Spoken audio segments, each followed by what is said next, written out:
ကိုရီးယားနာမည်ကြီးဆုံးဖြစ်တဲ့ Memorial Mara ရုပ်ရှင်ရဲ့အဆက်လို့ပြောလို့ရတယ်။ဘာလို့ပြောလို့ရလဲဆိုတော့ကိုရီးယားမှာအရန်ကြောက်ဖို့ကောင်းပြီးတော့လူတွေအုံအုံတောင်းနေဖြစ်ခဲ့တဲ့ခွာဆောင်ဝန်သက်လူသက်မှုဆိုတာရှိတယ်။ဒီထဲမှာအမျိုးသမီး10ဦးထက်မနည်းအားရမချစ်ခံပြီးတော့လူတက်ခံခဲ့ရတယ်ပေါ့နော်။အဲ့ဒီအချိန်မှာလုံးဝလူသမားဖော်လို့မရအောင်ဒီအကြောင်းအရာနဲ့ပတ်သက်ပြီးတော့Memorial Mara ရုပ်ရှင်ရိုက်ထားတဲ့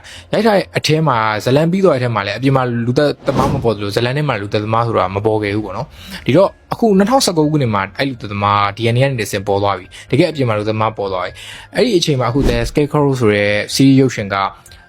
လူသက်သမားပေါ်ခဲ့တာရောဟိုးရင်တော့ဒီတကယ်ဖြစ်ခဲ့တဲ့ခွာဆောင်လူသက်မှုနဲ့ပတ်သက်ပြီးတော့အကုန်လုံးကိုခြုံငုံပြီးတော့ရိုက်လိုက်တဲ့ထဲမှာလူသက်သမားပေါ်သွားပြီပေါ့နော်ဒီတော့ခုနရုပ်ရှင်မှာမပေါ်ခဲ့တဲ့လူသက်သမားဒီ series ထဲမှာကျွန်တော်တို့လူသက်သမားဘယ်သူဆိုတာသိရမယ့်ပုံစံမျိုးဖြစ်သွားတာပေါ့ရုပ်ရှင်ရိုက်ပုံရိုက်နည်းရလည်းနည်းနည်းဆင်နေပေါ့နော်ဒီစာကြောက်တွေပါတာအစဒါပေမဲ့အရှိကနာမည်ကြီးရုပ်ရှင်တော့ဘယ်မီမရုံပေါ့နော်ဒါပေမဲ့ဒီ series ကလည်းအခုချိန်မှာ IMDb အနေနဲ့ 9.2 ထိရရှိထားပြီးတော့နှစ်ပိုင်းထွက်ထားပြီးတော်တော်ကောင်းတယ်လို့ပြောရရတယ်အပိုင်း12ပိုင်းထွက်မှာပေါ့နော်အခုလောလောဆယ်တော့ထွက်လက်စပဲရှိသေးတယ်ကြည့်ပြီးတဲ့အချိန်မှာတော့မစိုးဘူးလို့ပြောလို့ရတယ်ဒီရုပ်ရှင်မှာနည်းနည်းထူးခြားသွားတာကဒီလူသက်သမားကိုလိုက်ဖက်နေစုံတော့ရဲ့ငယ်ဘဝမှာအနိုင်ကျင့်ခံတဲ့အကြောင်းတွေရောဒီလူသက်သမားကဘယ်လောက်တွေရက်ဆက်လဲဆိုတော့အဲ့လိုမျိုးစီးနဲ့တဝါကြည့်ရမယ်အဲ့လိုမျိုးစုံတော့ဆန်ဆန်ရုပ်ရှင်တစ်ခုလို့ပြောရမယ်ပေါ့နော်